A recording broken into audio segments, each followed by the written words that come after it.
सबको नमस्ते। मैं doctor Ajay Kumar Sharma, associate professor geography, government college Ajmer, आपका स्वागत करता हूं, अभिनंदन करता हूं। आज ये छठा या 7वां लेक्चर है मेरा इस सत्र का, और आज मैं आपको उस टॉपिक पर लेक्चर देने जा रहा हूं जो जिससे हम जिंदा हैं, यानी कि सूर्य देवता। ओम सूर्य देवताय नमः, खगाय नमः, भास्कराय नमः, मित्राय नमः, सविताय नमः, आदित्याय नमः, जिससे इस संपूर्ण सौर मंडल में जीवन है, प्रकाश है, उसके बारे में हम चर्चा करेंगे। हमारा ये पूरा जो ब्रह्मांड है, इसमें असंख्य अरबों खरबों गैलेक्सीज, और हर गैलेक्सी में अरबों खरबों तारे हैं। सोलर सिस्टम है, सौर मंडल है, जिसमें एक हमारी मिल्की गैलेक्सी के कोने में बाहर की ओर हमारा सौर मंडल स्थापित है। बाहर की ओर है हमारा सौर मंडल। केंद्र से मिल्की वे की अगर हम बात करें तो केंद्र से आकाश गंगा जो जिसे कहते हैं, 25,000 लाइट ईयर दूर हमारा सौर मंडल है। मतलब कि जो हमारी आकाश गंगा गैलेक्सी है, मंदाकिनी है, उसके केंद्र से 25,000 प्रकाश वर्ष। अब 25,000 प्रकाश वर्ष से क्या मतलब है, कितनी दूरी मानते हैं आप? एक प्रकाश वर्ष में 9.5 ट्रिलियन किलोमीटर होते हैं एक प्रकाश वर्ष में, और ये है 25,000 प्रकाश वर्ष की दूरी हमारे सूर्य, सौरमंडल और हमारी गैलेक्सी के केंद्र से। इतनी दूर, यानी कि हमारी गैलेक्सी के बाहर की ओर हमारा पूरा सौर मंडल स्थापित है, हमारा सूर्य और हमारे ग्रह स्थापित हैं। लगभग 10 खरब वर्ष हमारे सूर्य का जीवन है।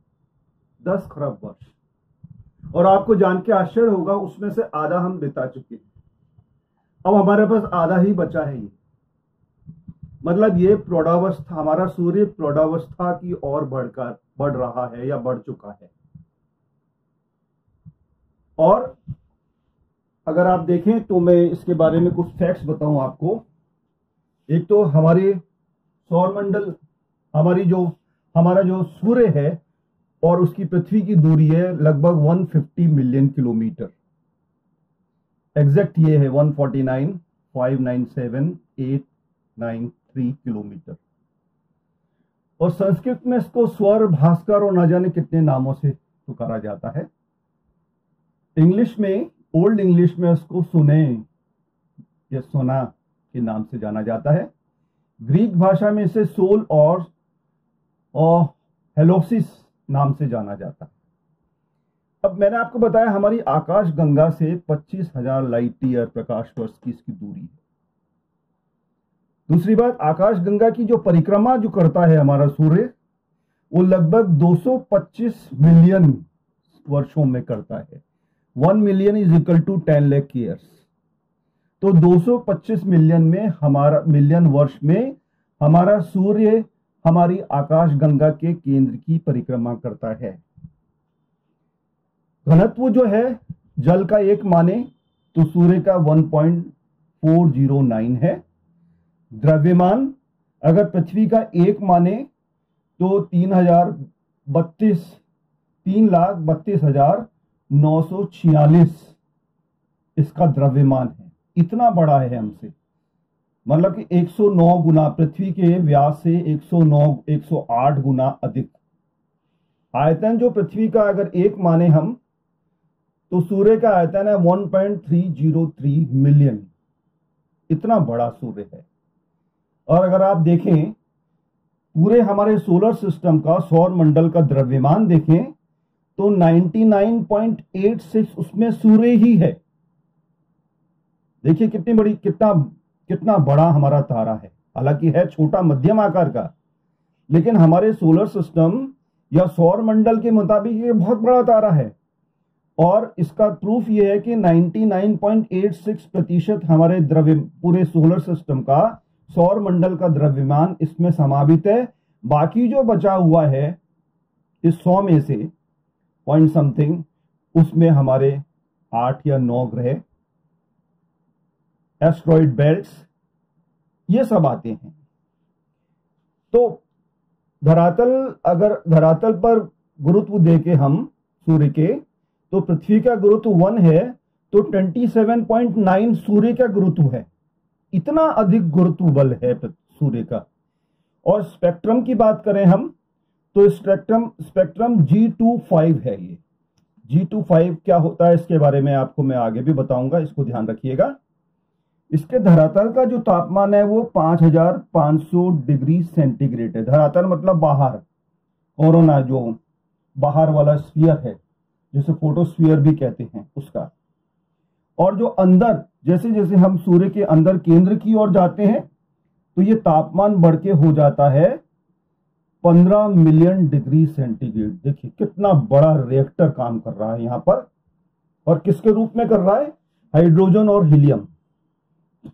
ये हाइड्रोजन में हीलियम में कन्वर्ट होती है, जो कि सबसे ज्यादा है सूर्य के केंद्र में।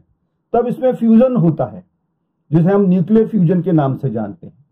और ये फ्यूजन होने के कारण से इसमें ज्वलनशीलता होती है, ये जलती हैं। तो ये इस कारण से ये हमें चमकता हुआ और बाहर की ओर अपनी ऊष्मा को फेंकता हुआ नजर आता है। भूमध्य रेखा पर जो घूर्णन है सूर्य का, वो 25.5 दिन में कंप्लीट हो जाता है, 4 दिन में कंप्लीट हो जाता है। और भूमध्य रेखा पर जो सूर्य का व्यास है वो 13,92,000 किलोमीटर है, जो पृथ्वी के व्यास का लगभग 108 गुना अधिक है। अब यहां पर पॉपुलेशन 1 की बात लिखी है मैंने, सन पॉपुलेशन 1, पॉपुलेशन 1, 2 और 3, ये 3 कैटेगरीज हैं। ये पॉपुलेशन से आप जनसंख्या का ना माने, ये जुड़ाव से है। अब पॉपुलेशन 1 से मतलब है कि हमारे सूर्य में हैवी एलिमेंट्स बहुत अधिक हैं। हैवी एलिमेंट्स, भारी जो तत्व हैं वो बहुत अधिक हैं। पेरिहेलिन इन जापान जून में होता है, और एपेहेलिन जो अपसोर होता है वो जुलाई में होता है। और 8 मिनट में सूर्य का प्रकाश शॉर्ट वेव्स की मदद से हमारी पृथ्वी पर आता है। यह ना सोचे कि हमारी पृथ्वी पर जिस प्रकाश को हम महसूस कर रहे हैं वो एकदम डायरेक्ट आ गया है हमारे तक, ऐसा नहीं है। सूर्य से प्रकाश को आने में शॉर्ट वेव्स में लगभग 8 मिनट लगते हैं हमारे यहां पर पृथ्वी पर आते आते, और ये शॉर्ट वेव्स में आता है। शॉर्ट वेव्स मतलब बहुत छोटे छोटे जिसके वेवलेंथ होते हैं वो। और जब पूरी पृथ्वी के धरातल को गर्म करता है तो लॉन्ग वेव्स के रूप में रेडिएशन करते हुए इसकी हीट बाहर आती है। यानी कि डायरेक्ट सन की रेस से, इंसोलेशन से पृथ्वी और सूर्य, हमारा वायुमंडल गर्म नहीं होता है। पहले धरातल और जल गर्म होता है, और उसमें भी धरातल पहले गर्म होता है और जल बाद में गर्म होता है। धरातल गर्म हो जाने के बाद में इसमें से रेडिएशन, विकिरण होता है ऊष्मा का, और इस ऊष्मा के विकिरण के कारण से हमारी पृथ्वी पर और वायुमंडल में ताप बना रहता है। और जो एक्स्ट्रा ताप होता है वो वायुमंडल को पार करके स्पेस में, अंतरिक्ष में लॉस्ट हो जाता है, खो जाता है, यानी कि बाहर निकल जाता है। तो हमारी पृथ्वी पर एक आदर्श स्थिति तापमान की बनी रहती है हमारी वायुमंडल के कारण से। अब प्रॉब्लम कहां आई है इन दिनों कि ये इंडस्ट्रियल रेवोल्यूशन से, औद्योगिक क्रांति से और कई प्रकार के हमारे मानवीय एक्टिविटीज के कारण से CO2, मीथेन, इस प्रकार के जो गैसेस हैं वो बहुत बड़ी हैं, जिसमें कार्बन मोनोऑक्साइड की भी मात्रा है। इनके बढ़ने के कारण से हमारे वायुमंडल की थिकनेस थोड़ी बढ़ गई। तो वो जो ऊष्मा जो पृथ्वी से निकलती है वो पेनिट्रेट करके, इसको पार करके स्पेस में लॉस हो जाती है, वो पूरी नहीं हो पाती बल्कि धरती पे ही बनी रहती है। इस कारण से हमारी धरती का ग्लोबल तापमान बढ़ रहा है। वैश्विक ऊष्मीकरण हो रहा है। इसका मुख्य कारण यह है, जबकि प्रकृति ने जिस प्रकार का सिस्टम हमें दिया है वो बिल्कुल बैलेंस्ड है। मानव की एक्टिविटीज के कारण से, मानव के कार्यों के कारण से इस वायुमंडल की गैसेज में, विशेषकर कार्बन डाइऑक्साइड, मीथेन और कार्बन मोनोऑक्साइड, इनके बढ़ने के कारण से इसकी थिकनेस बढ़ी है। विशेषकर कार्बन डाइऑक्साइड बहुत बड़ी है और इस कारण से पृथ्वी की जो ऊष्मा बाहर निकल जानी चाहिए थी, ऊष्मा पेनिट्रेट होकर बाहर निकल जानी चाहिए, लॉस हो जानी चाहिए स्पेस में, वो नहीं हो पाती है, वो अंदर ही बनी रहती है। तो एक प्रकार से पृथ्वी के चारों ओर ये वायुमंडल की परतें कंबल का काम करती है, एक ब्लैंकेट का काम करती है। अब ये जो आप देखिए यहां पर मैंने यहां पर बताया कि कौन कौन सी गैसेस हमारे सूर्य के अंतर्गत आती है, जिसमें सबसे पहला नंबर है हाइड्रोजन का। ये देखिए हाइड्रोजन लगभग 74% है, मैं राउंड फिगर में बता रहा हूं, 74% है। हीलियम लगभग 25% है। तो 74 और 25 कितना हो गया, जोड़ के देखिए। बाकी जो है वो पॉइंट्स में है। Oxygen 0.77%, carbon 0.29, iron 0.16, neon 0.12, nitrogen 0.09, magnesium 0.05 और सल्फर 0.04। ये इस प्रकार का सिस्टम हमारे यहाँ पे इस सूर्य में डेवलप हो रहा है। अब मैं इसकी बात कर रहा था, G25 क्या है उसके बारे में आप मैं थोड़ा बताना चाहूंगा, थोड़ा ढंग से समझिएगा। हमारे पास जो टोटल सूर्य के तारों की श्रेणी बताई गई है, एक बात तो इस चीज को समझिए, जो हमारा जो सूर्य है वो जी टाइप मेन सीक्वेंस स्टार है। कौन सा? जी टाइप मेन सीक्वेंस या मुख्य अनुक्रम तारा है, जो कि पीला बौना ग्रह या येलो ड्वार्फ स्टार के नाम से जाना जाता है, यानी कि मैच्योरिटी पे आ गया है। और ये तारों की श्रेणियां बताई गई हैं मैंने यहां पर। ओ प्रकार के जो तारे होते हैं वो नीले रंग के होते हैं, ये सबसे बड़े तारे होते हैं, जिन्हें परम दैत्याकार तारे भी कहा जा सकता है। बी प्रकार के जो तारे हैं वो नीले या सफेद कलर के होते हैं, ये महादैत्याकार तारे कहलाते हैं। ए प्रकार के जो तारे हैं वो सफेद तारे होते हैं, ये चमकीले दानव दैत्याकार होते हैं, तारे होते हैं। और एफ प्रकार के जो होते हैं वो पीले और सफेद हैं, जो उप दानव तारे कहलाते हैं। और यहां जी पे मैंने टिक कर रखा है, हमारा जो सूर्य है वो इस जी श्रेणी में आता है। जी यानी कि पीले, येलो स्टार, जिसे G25 के नाम से जाना जाता है। क्या? G25। इसके बाद में जैसे जैसे इनकी ऊष्मा घटती जाती है तो ये के पे आ जाता है, यानी कि नारंगी तारे होने लगते हैं। इसके बाद हमारा तारा यहां आएगा, फिर यहां आएगा और उसके बाद ब्लैक होल के रूप में आते हुए समाप्त हो जाएगा। तो इस नारंगी तारे को के नाम से जानते हैं।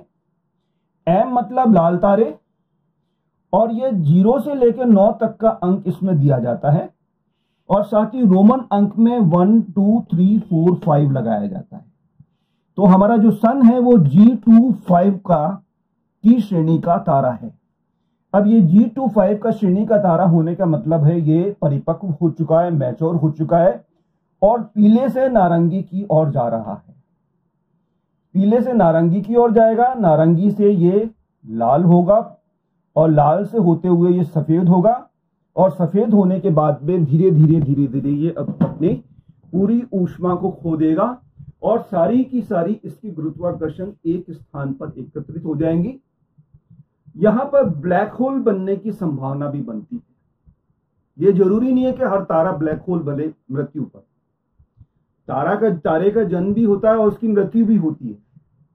सामान्यतः यह देखा गया है कि मृत्यु के पश्चात में तारे ब्लैक होल में बन जाते हैं। एक ब्लैक होल मतलब ऐसा होल या ऐसा स्थान जहां पर मैक्सिमम ग्रेविटेशन हो, और मैक्सिमम ग्रेविटेशन, अधिकतम गुरुत्वाकर्षण इस प्रकार का हो जो प्रकाश को भी लील जाए, जिसमें प्रकाश भी समावित हो जाए,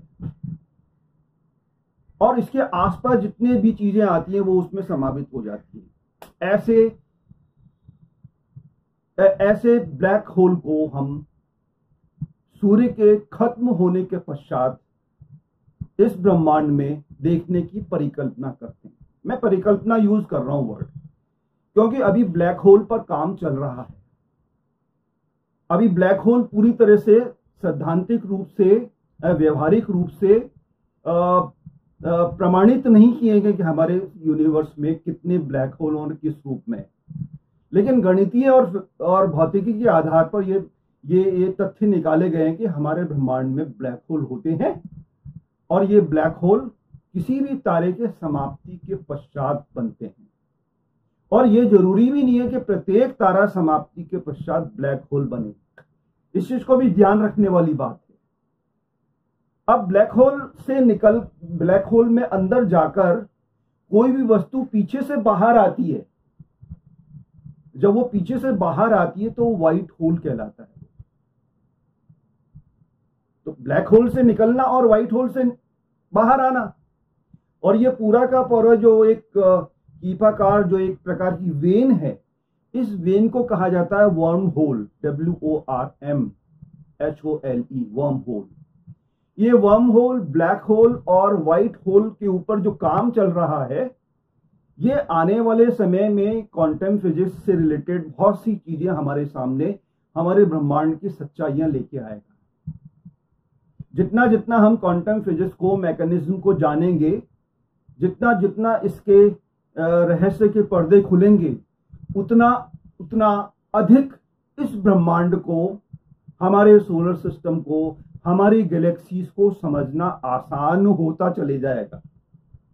आज हम ब्रह्मांड का, टोटल ब्रह्मांड का सिर्फ मुश्किल से 2% ही ज्ञान रखते हैं, सिर्फ 2%। बाकी का आप देखिए 98% अभी भी हमारे लिए रहस्य है। तो सूर्य इतना बड़ा एक द्रव्यमान लिए हुए, मास लिए हुए गैसों का पिंड है, जिसमें हीलियम, इसमें हाइड्रोजन और हीलियम है, और इसमें आंतरिक भागों में फ्यूजन होता है। और फ्यूजन भी इस प्रकार का होता है कि आप कल्पना नहीं कर सकते।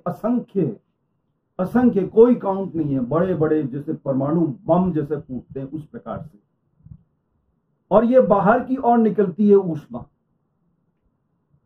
और बाहर की ओर निकलने के बाद में पूरे आसपास के क्षेत्रों में फैल जाती है सफेद रोशनी के रूप में।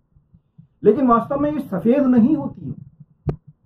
यह स्पेक्ट्रम वर्ड जुड़ा है। मैंने पहले भी आपको यहां बताया था कि स्पेक्ट्रम वर्ड जुड़ा हुआ है। स्पेक्ट्रम से मतलब है, अगर आप सूर्य से आने वाली रोशनी को किसी कांच या लेंस सामने रखते हुए देखेंगे, तो आप देखेंगे उसमें से 7 रोशनियां निकलती हुई दिखेंगी, जिन्हें कहते हैं विबग्योर। 7 प्रकार के रंग आपको, इंद्रधनुषी रंग आपको देखने को मिलेंगे। विबग्योर, बैंगनी से लेकर रेड तक। बैंगनी सबसे महीन है, और जैसे जैसे हम आगे बढ़ते हैं तो उसके स्पेक्ट्रम मोटा होता चले जाता है। रेड मैक्सिमम है।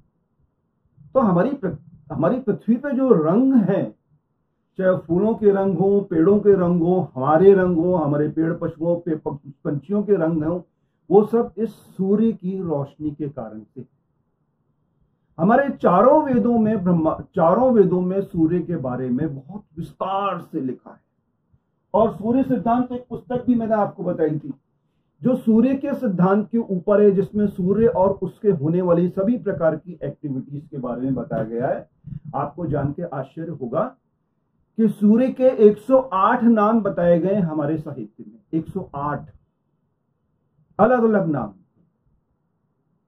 तो 108 नाम होने के कारण से, और प्रत्येक चारों वेदों में इसका वर्णन होने के कारण से, इसे 7 रथ घोड़े के रूप में, मतलब 7 अलग अलग रंगों के घोड़े का रथ है, जो 7 स्पेक्ट्रम को बताता है, जो 7 रोशनियों को बताता है, 7 प्रकार के रंगीन रोशनियों को बताता है, जिसका वर्णन हमारे भारतीय साहित्य में देखने को मिलता है।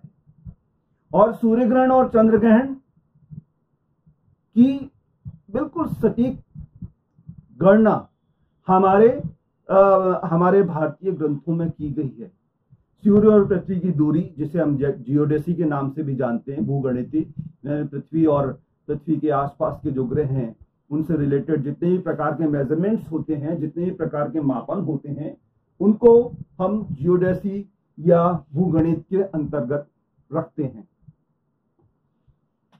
तो आप देखिए सूर्य हमारे लिए कितना इंपॉर्टेंट है। कल्पना कीजिए कि अगर सूर्य ना हो तो हमारे ग्रहों की, पृथ्वी और हमारी क्या स्थिति है। अब यहां से जैसे जैसे हमारा पीला तारा जैसे जैसे नारंगी और लाल होता चले जाएगा, वैसे वैसे इसका व्यास बढ़ता हुआ चले जाएगा, इसका साइज बढ़ता हुआ चले जाएगा, यानी कि ये मृत्यु की ओर जा रहा है।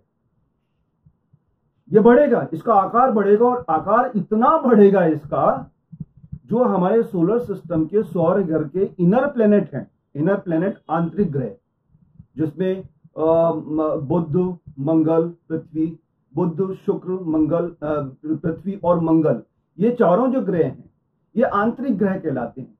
इन सबको ये लील जाएगा, इन सबको खा जाएगा। टेम्परेचर खूब बढ़ेगा, टेम्परेचर बढ़ने के साथ साथ इसका आकार भी बढ़ेगा, इसका साइज भी बढ़ेगा, और साइज बढ़ने के बाद में फिर ये धीरे धीरे रेड से व्हाइट होने लगेगा और संकुचित होने लगेगा, और संकुचित आके धीरे धीरे ये ब्लैक होता हुआ ब्लैक होल में कन्वर्ट हो जाएगा। लेकिन मैं वापस से रिपीट कर रहा हूं कि प्रत्येक मरता हुआ तारा ब्लैक होल नहीं बनता है, लेकिन संभावना है, होती है कि ये ब्लैक होल बने। और ऐसी परिकल्पना की गई है हमारे इस पूरे के पूरे ब्रह्मांड में असंख्य ब्लैक होल्स हैं, असंख्य व्हाइट होल हैं, असंख्य वर्म होल हैं, जिनसे ट्रैवलिंग करके हम आने वाले समय में पास्ट और फ्यूचर में जा सकते हैं। आपने देखा होगा हमारे पुराने भारत के साहित्य में पुराने जो ऋषि मुनि हुआ करते थे या देवता होते थे, वो पलक झपकते तो चंद्रमा पे पहुंच जाते थे, पलक झपकते ही मंगल पे पहुंच जाते थे, पलक झपकते ही वो पृथ्वी पे आ जाते थे, किसी भी लोक में पहुंच जाते थे पलक झपकते ही। तो ट्रैवलिंग कितनी आसान हो जाएगी अगर ये आने वाली, और ये मैं ये कह रहा हूं आपको कि आने वाली पीढ़ियों के पास ये फैसिलिटी होगी। आज से 50 साल पहले किसी ने नहीं सोचा था ये मोबाइल जो इतना सा इक्विपमेंट है आपके पास वायरलेस, इसके ऊपर इसमें पूरी दुनिया समावित है। आप दुनिया में किसी भी स्थान पर किसी भी व्यक्ति से कुछ सेकंड्स में संपर्क करके उससे बातें कर सकते हैं, जो आज से 50 साल पहले अगर किसी को बताते तो वो बोला पागल है क्या, ऐसा हो सकता क्या, ऐसा हो ही नहीं सकता। लेकिन संभव हुआ, और मैं आपको बता रहा हूं यह भी संभव होगा कि हम फ्यूचर में और पास्ट में ट्रेवलिंग कर पाएंगे। हम अपने ग्लोरियस पास्ट को भी देख पाएंगे, हम कृष्ण को भी देख पाएंगे, राम को भी देख पाएंगे, महाभारत भी देख पाएंगे, रावण को भी देख पाएंगे, और भी अशोक महान को भी देख पाएंगे, और आने वाले भविष्य की जो घटनाएं हैं उनका भी अवलोकन कर पाएंगे। हमारे ग्रंथों में लिखा भी है इसके टाइम ट्रैवलिंग के बारे में, क्योंकि हर ग्रह की चाल अलग होती है, और हर ग्रह की चाल अलग होने के कारण से उसकी टाइमिंग भी अलग होती है। कोई ग्रह स्लो चलता है, कोई ग्रह फास्ट चलता है, कोई बहुत फास्ट चलता है, कोई बहुत स्लो चलता है। इसके अकॉर्डिंग वहां पर समय मापन होता है। तो इन फ्यूचर ये संभावना बन सकती है कि हम टाइम ट्रेवल करें। आज आपको ये बात बड़ी अजीब सी लग रही होगी, लेकिन ये संभव होगा। उसी प्रकार से जैसे 50 साल पहले मैंने आपको बताया कोई मोबाइल की बात करता हो, जिसमें आप टीवी भी देख सकते हैं, जिसमें आप म्यूजिक भी सुन सकते हैं, जिसमें आप लाइव न्यूज भी देख सकते हैं, जिसमें आप टीवी सीरियल्स भी देख सकते हैं, न्यूज भी देख सकते हैं, मूवीज भी देख सकते हैं, सब कुछ गूगल्स के रूप में आपके पास पूरी लाइब्रेरी दुनिया की भरी है इसमें। किसने सोचा था 50 साल पहले कि यह संभव हो पाएगा? लेकिन हुआ ना। आपके पास में पूरी दुनिया है।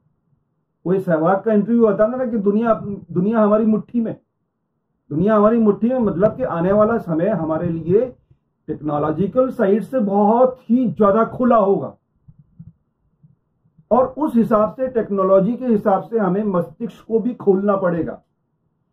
अगर टेक्नोलॉजी खुल गई और हमारे मस्तिष्क के खिड़की दरवाजे बंद रहे तो हम वही 16वीं और 14वीं शताब्दी या 10वीं शताब्दी में जीवेंगे। अगर हमें समय के साथ चलना है और समय के आगे चलना है तो इसको एक्टिवेट करना बहुत जरूरी है। आपको जान के आश्चर्य होगा कि आम आदमी अपने इस दिमाग का, जो टोटल दिमाग का जो उसके पास कैपेसिटी है, उसका मुश्किल से 4-5% ही इस्तेमाल कर पाता है। बाकी 95% तो अपने साथ वापस ले जाता है। और कुछ लोग तो ऐसे भी होते हैं जिन्होंने 100% यूज नहीं किया और भगवान को जाके कहते हैं लो तेरा तुझको अर्पण, मैंने इसका उपयोग ही नहीं किया। तो हम जितना इसकी एक्सरसाइज करेंगे ध्यान से, मेडिटेशन से, पढ़ाई से, उतने इसके सुसप्तावस्था वाले जो सेल्स खुलेंगे, उतना ये अधिक जागृत होगा। 5 से 6, 7, 8, 9, 10, 12, 15 हमारे ऋषि मुनि यही तो करते थे। जो महान अपने समय के महानतम वैज्ञानिकों में से एक थे, वो मेडिटेशन के थ्रू इन सुसप्तावस्था वाली सेल्स को, कोशिकाओं को खोल लेते थे। तो सब कुछ छुपे हुए आयाम जो थे उन लोगों के सामने आ जाते थे। आज हम 4 आयामों की बात करते हैं, 4 डायमेंशंस वर्ल्ड की बात करते हैं, लेकिन हमारे वेदों में लिखा है असंख्य आयाम, जिसे साइंस नहीं मानती थी। लेकिन स्ट्रिंग थ्योरी और सुपर स्ट्रिंग और एम थ्योरी आने के बाद में अब वर्तमान में विज्ञान और फिजिक्स ये मानने लगा है कि 11 से 12 आयाम हैं जो हिडन आयाम है, जो हिडन डायमेंशन है, छुपे हुए डायमेंशन है। और हमारे वेदों में तो इनको असंख्य लिखा है। अब जैसे जैसे ये जितना अधिक एक्टिवेट होता जाता है, जागृत होता जाता है, तो वो आयाम जो हिडन है, छुपे हुए, वो हमारे सामने आ जाते हैं, जिन्हें हम आम भाषा में बोलते हैं सिद्धियां। हम कहते हैं कि बाबा के पास सिद्धियां हैं, और बाबा के पास सिद्धियां नहीं है, वो सिद्धियां आप भी ले सकते हैं। बाबा ने क्या किया? बाबा ने मेडिटेशन और ध्यान तपस्या से अपने उस सोए हुए दिमाग को जगा लिया है। वो उसको जगाता जगाता 20, 25, 30, 40, 50, 60% तक ले गया है। और जब इतना अधिक जागृत हो जाता है तो उसको इस जीवन से, इस मायाजाल से मोह छूट जाता है। उसे लगता है ये तो इसे मायाजाल है, एक प्रोग्राम किया हुआ एक पूरा का पूरा ब्रह्मांड है। कृष्ण ने गीता में कृष्ण ने क्या कहा? यही तो कहा, ये सब कुछ मायाजाल है, ये पहले से फिक्स है जो होना है, घबराए नहीं। जब अर्जुन ने हथियार रख दिए थे कि मैं अपने लोगों को कैसे मारूंगा युद्ध भूमि में, तो कृष्ण ने ये कहा, तू ये जितने सारे लोग खड़े हैं, तो क्या तुम इनको जिंदा समझते हो? एक दिन तो इनको मरना है। ये तुम्हारे हाथ से मरे या किसी और के हाथ से मरे, ये सब लोग मृत हैं, जीवित नहीं है। तो मृत को मारना कोई बुरा नहीं है। और पाप को अंत करने के लिए अगर पापी को मारना है तो वो पुण्य का काम है। हमारे देश में शास्त्र और शस्त्र दोनों की इंपॉर्टेंस शुरू से रही है, शुरू से महत्व रही है। लेकिन एक वक्त ऐसा आया मध्यकाल में जब लोगों ने कहा शास्त्र तो अपना लो और शस्त्र भगवान के हाथ में दे दो। जब शस्त्र हमने उठा के भगवान के हाथों में दे दिए तो हम निर्बल हो गए, हम असहाय हो गए। बाहर से अनेक आक्रांताओं ने हम पे आक्रमण किए और हमने कहा कि भगवान रक्षा करेगा। भगवान रक्षा नहीं करता, ना ना ना ना, खुद की रक्षा खुद करनी होती है, वयम रक्षाम। क्यों हमने अपने हथियार छोड़े? जब शस्त्र हाथ में थे तो अस्त्रों को क्यों छोड़ा? अगर हमने अस्त्रों को नहीं छोड़ा तो बाहर से आक्रमण नहीं होते। और आप इतिहास उठा के देख लिए भारत का प्राचीन, जिन जिन राजाओं ने अपने अस्त्र नहीं छोड़े, उन्होंने अरबी और तुर्की आक्रांताओं को मारकर बाहर निकाला देश से, हमेशा बहुत बुरी तरह से मारा पीटा। अब मैं मूल बात पे आता हूं कि सूर्य लास्ट में आते आते ये ब्लैक होल में कन्वर्ट हो जाता है और इसकी मृत्यु हो जाती है। यहां पर आप कई बार आपने ब्लैक स्पॉट्स के बारे में सुना होगा। अब ये ब्लैक स्पॉट्स क्या होते हैं? हर 11 साल के बाद में जो सूर्य में जो मैग्नेटिज्म पावर है, चुंबकत्व शक्ति है उसके कोर में, क्योंकि आयरन है वहां पर, और डायनोमा कॉन्सेप्ट के अकॉर्डिंग वहां पर भी मैग्नेटिज्म पैदा होता है। और जब वो ज्यादा फ्यूजन हो जाता है तो वो बाहर की ओर फ्लेयर के रूप में सूर्य के धरातल पर दिखता है। यानी कि वहां पर जो ब्लैक स्पॉट्स दिखते हैं हर 11 साल की सर्किल में, चक्र में, वो चुंबकीय शक्ति होती है और धीरे धीरे वो ठंडे हो जाते हैं। वो ठंडे हो जाने के कारण से वो हमको पृथ्वी से ब्लैक स्पॉट के रूप में दिखते हैं। अब ये ब्लैक स्पॉट की हमारी पृथ्वी पर क्या प्रभाव पड़ता है? ये तो रोक लेती है उनको, लेकिन अगर ये सोलर फ्लेयर बहुत तेजी से बाहर निकले और पृथ्वी तक आ जाएं, तो ये पृथ्वी को बिल्कुल भस्म भी कर सकती है, भस्म कर सकती है बिल्कुल। लेकिन देखिए हमारी पृथ्वी को कितना अच्छा मैग्नेटोस्फीयर का एक आवरण मिला है, जिसे हम आयनोस्फीयर कहते हैं। ये आयनोस्फीयर की जो मैग्नेटिज्म का जो कवर है, चुंबकत्व का जो कवर है, वो इन सोलर फ्लेयर्स को या सोलर स्टॉर्म्स को रोक देती है। ये पृथ्वी तक नहीं आने देती है, बल्कि वही नष्ट कर देती है। और ध्रुवीय भागों में इनके चार्जिंग के कारण से अरोरा लाइट्स दिखती हैं। उत्तर ध्रुव में मैंने आपको पहले वाले लेक्चर में बताया था कि उत्तर ध्रुव में इनको अरोरा बोरेलिस के नाम से जाना जाता है और दक्षिण ध्रुव में इनको अरोरा ऑस्ट्रेलिस के नाम से जाना जाता है। तो सूर्य हमारे लिए बहुत इंपॉर्टेंट है। सूर्य बिन सब सून, लोग बोलते हैं जल बिन सब सून, मैं कहता हूं सूर्य बिन सब सून। अगर सूर्य को इस कैनवास से हटा दिया जाए, सोलर सिस्टम रूपी कैनवास से हटा दिया जाए, तो हमारे इन ग्रहों पर कुछ नहीं बचने वाला। तो दोस्तों, आज मैंने आपको सूर्य के जो तथ्य हैं वो, ब्लैक स्पॉट, कितने प्रकार के तारों की श्रेणी होती है वो, और इनके जो सूर्य का जो कंपोजिशन है उसके बारे में बताया। आपके कोई प्रश्न है तो आप मुझसे कर सकते हैं। मेरा मोबाइल नंबर है 9828599623 9828599623। I am sorry. Thank you very much. अगली बार एक नए लेक्चर के साथ मिलेंगे।